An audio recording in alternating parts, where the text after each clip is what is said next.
પૂર્વ અમદાવાદમાં તમે દરેક ઘરમાં લોકોને રંગબેરંગી પતંગો બનાવતા જોશો. મકર સંક્રાંતિના એક દિવસના તહેવારમાં જ પતંગ ઉડાવવામાં આવતા હોય, પણ વર્ષના 9 મહિના સુધી અહીં તેને બનાવવામાં આવે છે. ગુજરાતમાં 1.5 લાખ લોકોને તેના દ્વારા સીધી રોજગારી મળે છે. હું 10 વર્ષની હતી ત્યારે કામ કરું છું અને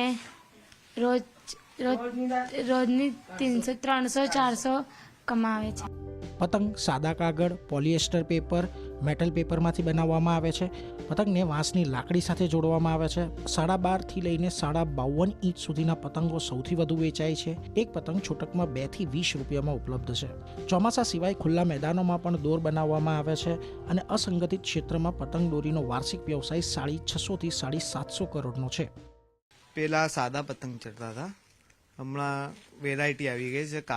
કાર્ટૂન કેરેક્ટર છે, दूसरा ફિલ્મમાં જે હમણાં પુષ્પા ચાલે તો પુષ્પા છે, પછી બીજી વેરાયટી મેટલમાં ને બધી આ પરિવર્તન આવ્યું છે.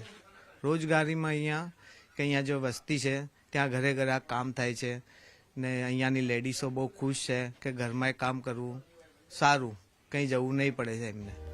દેશના 65% પતંગો અને દોરીઓ ગુજરાતમાં બને છે. તે અમેરિકા, મધ્ય એશિયા અને કેનેડામાં પણ નિકાસ થાય છે. આકાશમાં તો થોડો સમય જ રહેનારી આ પતંગ જમીન ઉપર લાખો લોકોને રોજગાર આપે છે અને આ ગૃહ ઉદ્યોગમાં સમય ઉપર બદલાવ થવાના કારણે દર વર્ષે આનું વોલ્યુમ પણ ખૂબ જ વધતું જાય છે. કેતન જોશી, અમદાવાદ. તો ઉત્તરાયણના તહેવાર દરમિયાન ઘાતક વસ્તુઓના ઉપયોગ સામે હાઈકોર્ટમાં અરજી કરવામાં આવી છે. ચાઇનીઝ દોરી, કાચ પાયેલા દોરા, ચાઇનીઝ તુક્કલ સામેના પ્રતિબંધોનો કડકપણે અમલ કરાવવા માટે કોર્ટમાં અરજી કરાઈ. હાઈકોર્ટના આદેશ અને સરકારના પરિપત્રનું પાલન ન થતું હોવાનું અને ખુલ્લેઆમ વેચાણ થતું હોવાની રજૂઆત કરવામાં આવી છે. આવી વસ્તુઓના વેચાણને લઈને ડ્રાઈવ ચલાવવા અને નિર્દેશોનું કડકપણે પાલન કરાવવા રજૂઆત કરવામાં આવી છે.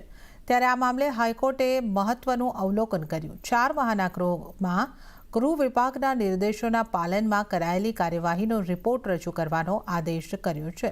આ સાથે કોર્ટે ટકોર કરી કે ઉત્પાદન વગર વેચાણ શક્ય નથી, જેથી પ્રતિબંધિત વસ્તુઓનું ઉત્પાદન કરનાર સામે તાત્કાલિક કાર્યવાહી કરવાની તાકીદ કરાઈ છે અને આ સાથે રાજ્ય સરકારે પણ ઠોસ કાર્યવાહીની કોર્ટમાં ખાતરી આપી છે.